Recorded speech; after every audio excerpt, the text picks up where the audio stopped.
इस मंसूबे में वो अकेली नहीं थी, इसमें उसके साथ हलीमा और बदी भी शामिल थे, जो मुनव्वरा को अली से छुटकारा दिलाना चाहते थे।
लेकर आ गए? ये हॉस्पिटल तो नहीं है? वहाँ जब इसको हम लेकर आए तो रास्ते में हमने पेट्रोल खरीदा, वो बोतल पेट्रोल की उसमें वो भी मैंने बरामद की थी, वो लेकर आए। जमाली गोट में आए जब इसको तो ये नींद बिल्कुल नशे में था। आने के बाद उसको हमने वहाँ लिटाया, जंगल देखा तो हमने उसको वहाँ लिटा दिया। लिटाने के बाद उसने मुझसे पूछा नशे में भी कहाँ लेकर आई, बोला तुम बीमार हो, तुम्हारा इलाज कराने आई। तो उसने कहा कि ठीक है, फिर वो बेहोश हो गया। इसी अजना जब वो बेहोश हुआ तो उसने पेट्रोल जो लेकर आई थी वो पेट्रोल डाला, वही माचिस वो भी मिला है, वो माचिस डाल के उस पर आग लगा दी। मुझे कहाँ ले आई? बॉस अब अलविदा, तुम्हारा आखिरी सफर शुरू। मुझे कहाँ ले आई?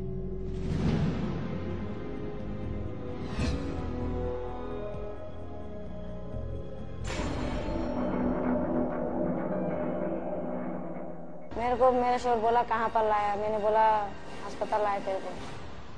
फिर जब मैंने सुलाया, पत्थर के ऊपर सुलाया, फिर पेट्रोल डाल के माचिस मार के मैं भागा। फिर मैं अली को जंजा तौला दिया। तुम्हें जलाते हुए जरा भी ख्याल नहीं आया कि तुम क्या कर रही हो?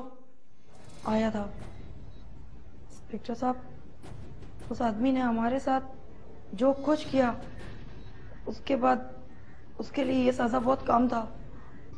तुम्हें इसके लिए कानून हाथ में नहीं लेना चाहिए था, बल्कि तुम्हें कानून का सहारा लेना चाहिए था। साहब, यहाँ का कानून सिर्फ अमीरों का है, हम गरीब लोग का कुछ भी नहीं है। लेकिन कानून की निगाह में तुम एक मुजरिम हो। इंस्पेक्टर साहब, हमारे को इस बात का दुख नहीं, हमें दुख है तो अपना बच्ची का, उसको पालेगा कौन? हमारे सिवा उसका कोई भी नहीं है। बहरहाल तुम्हारे फैसला अदालत करेगी। एहलकार, इन्हें ले जाओ और इनका बयान रिकॉर्ड कराओ।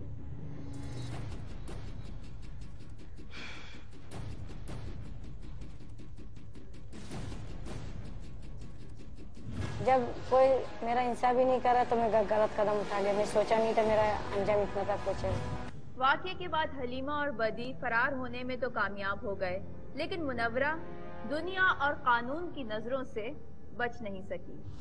बिलाखिर 30 सितंबर की शाम को पुलिस ने तारिक रोड के करीब स्ट्रीट क्राइम में मुलव्वस एक लड़के को गिरफ्तार किया, जिसने अली को जलाने के वाक़ये का इंकिशाफ किया।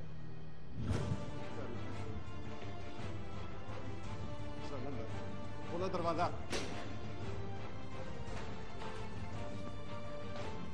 साहब बोल, बोलते कौन था? बोल बोल। साहब, मैंने कभी कुछ नहीं किया, मैंने कभी चोरी नहीं की साहब। वहाँ तेरे बाप का मेला लगा हुआ था हैं? और तूने कहाँ वारदात देखी? बोल। नहीं साहब,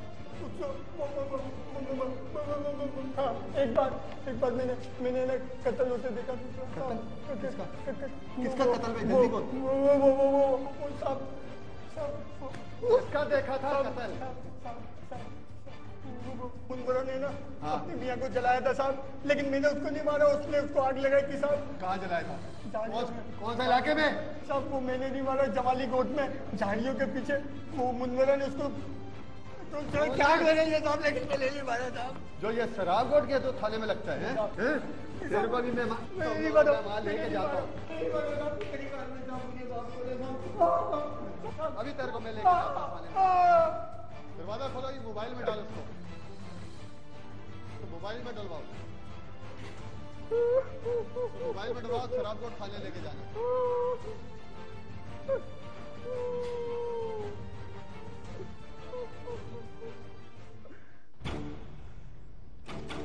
अरे आइए दाई साहब।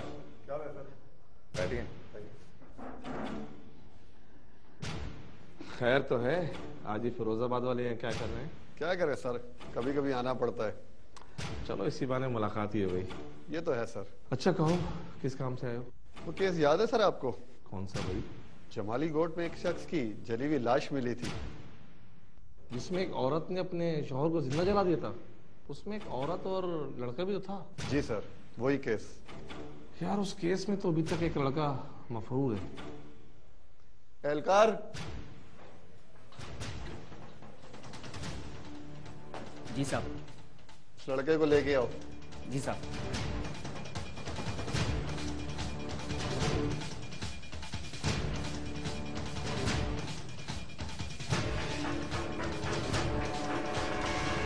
अरे भैया किसको पकड़ के ले आए आप?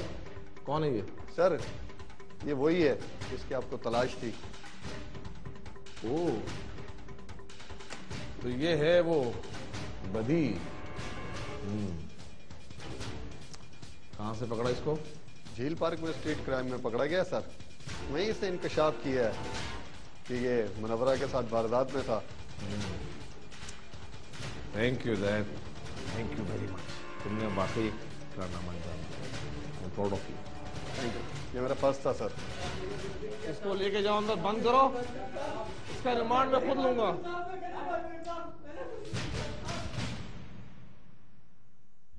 और खुद उन्होंने कन्फेक्शन की कि मैंने बदी ज़मान और हलीमा ने मिलकर इसको कत्ल किया और मुझे बदी ज़मान से शादी करनी थी।